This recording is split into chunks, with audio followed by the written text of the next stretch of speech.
নমস্কার বন্ধুরা, চলে এসেছি আবারও একটা রেসিপি নিয়ে। আজ আমি আপনাদের সাথে শেয়ার করব কাতলা মাছের মুড়ো দিয়ে বাঁধাকপির ঘন্ট। এর জন্য আমি কী কী নিয়েছি একবার বলে নিই। নিয়েছি আলু, নিয়েছি বাঁধাকপি, পেঁয়াজ, আদা, রসুন বাটা আর কাতলা মাছের মুড়ো, যেটা আমি ভালো করে পরিষ্কার করে ধুয়ে নুন হলুদ মাখিয়ে রেখেছি। এবার আমি ইন্ডাকশানে কড়াই বসিয়ে তেল গরম করে নিয়েছি। এবার কাতলা মাছের মুড়োগুলোকে আমি লাল লাল করে ভেজে নেব। তো ভাজার সময় মুড়োগুলোকে আমি খুন্তির সাহায্যে একটু ভেঙে নিয়েছি। ভাজা আমার প্রায় হয়ে গেছে। এবার আমি মুড়োগুলোকে তুলে নেব।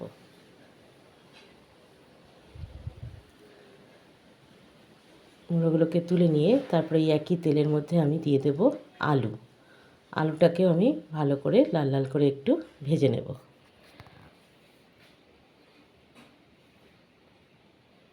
আলু দিয়ে দিলাম, দিয়ে ভালো করে নাড়াচাড়া করে নিচ্ছি। এবার আমি একই সাথে ফোড়নে দিয়ে দেব জিরে আর তেজপাতা। এবার ভালো করে আলুটাকে আমি ভেজে নেব। ভাজা আমার প্রায় হয়ে গেছে। এবার আমি এতে দিয়ে দেব পেঁয়াজ, আদা, রসুন বাটা। ভালো করে পেঁয়াজের সাথে আলুটাকে আমি কষিয়ে নিচ্ছি। এবার দিয়ে দেবো স্বাদ মতো নুন, হলুদ গুঁড়ো, দিয়ে দেবো জিরের গুঁড়ো আর দিয়ে দেবো শুকনো লঙ্কার গুঁড়ো। গুঁড়ো মশলার সাথে ভালো করে আবারও আলুটাকে আমি ভালো করে কষিয়ে নেব।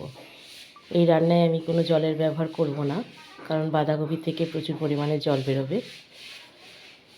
দিয়ে দিলাম টুকরো করে রাখা টমেটো আর কাঁচা লঙ্কা, দিয়ে ভালো করে আবারও কষিয়ে নিচ্ছি।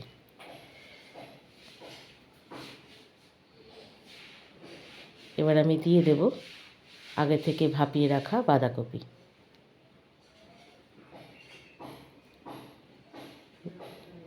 এবার ভালো করে আলুর সাথে বাঁধাকপিটাকে আমি কষিয়ে নিচ্ছি।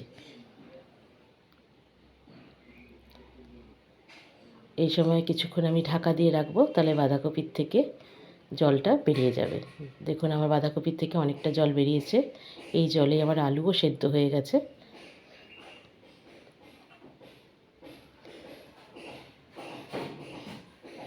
এবার আমি এতে দিয়ে দেব ভেজে রাখা কাতলা মাছের মুড়ো। কাতলা মাছের মুড়ো দিয়ে আবারও বাঁধাকপিটাকে ভালো করে আমি নাড়াচাড়া করে নিচ্ছি, যতক্ষণ না পর্যন্ত জল শুকিয়ে না যায়।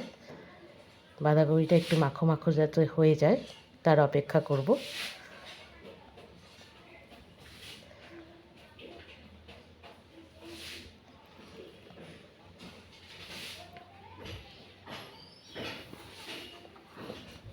ভালো করে নাড়িয়ে চাড়িয়ে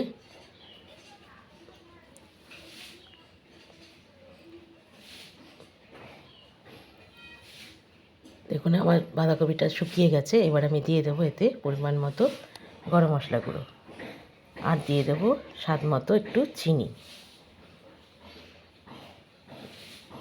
দিয়ে আবারও ভালো করে নাড়িয়ে নেব।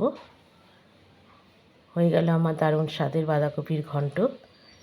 এই রান্নাটা গরম ভাতের সাথে খেতে বন্ধুরা অসাধারণ লাগে। অবশ্যই এই রান্নাটা বাড়িতে ট্রাই করবেন। আর এই রান্নাটা ট্রাই করে যদি ভালো লেগে থাকে তাহলে আমাকে একটা লাইক, শেয়ার, কমেন্ট আর একটা ফলো করতে ভুলবেন না বন্ধুরা। ধন্যবাদ।